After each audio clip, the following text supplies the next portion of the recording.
Welcome to Ancient Threads, where true horror comes to life.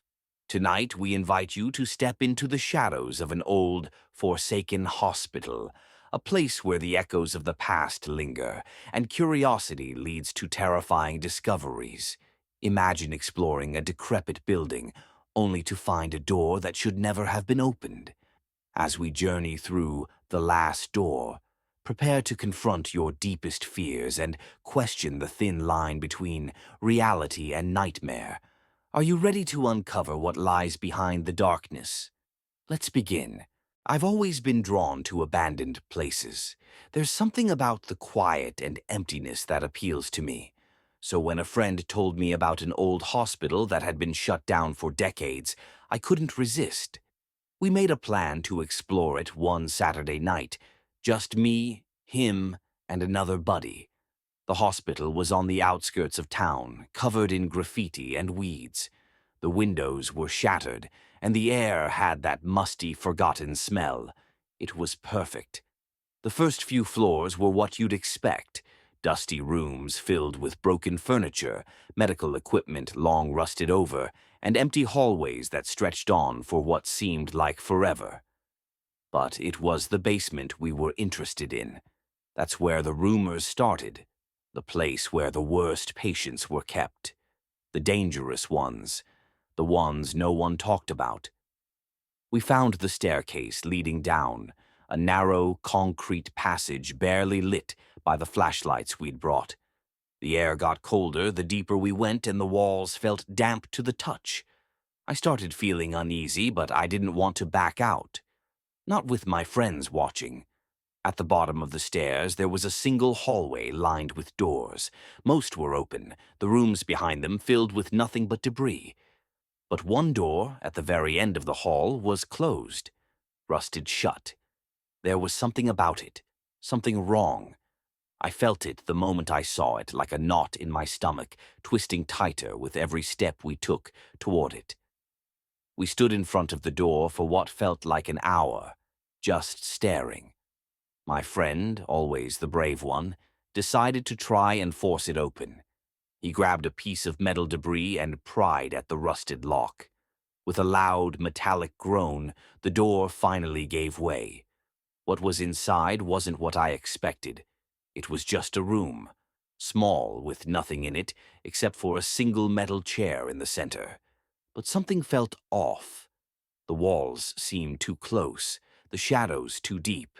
And then we heard it, a scraping sound like nails dragging across the floor. But there was nothing there, nothing we could see. I wanted to leave. I told my friends, but they laughed it off, said I was just scared. But then the door, the one we'd just opened, started to slowly swing shut. We all turned to look, and that's when we saw it. A figure standing in the doorway, its body contorted and twisted, like its bones had been broken and set wrong. Its face, God, its face was covered in something, like a cloth or a mask, but underneath I could see its eyes. They were milky white, staring right at us. None of us moved. We couldn't.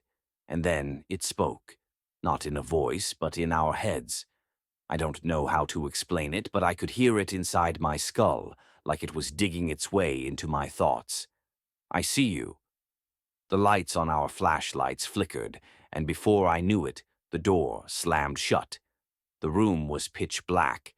The air felt thick, like something was pressing down on me. My friends started yelling, trying to get the door back open. But it wouldn't budge.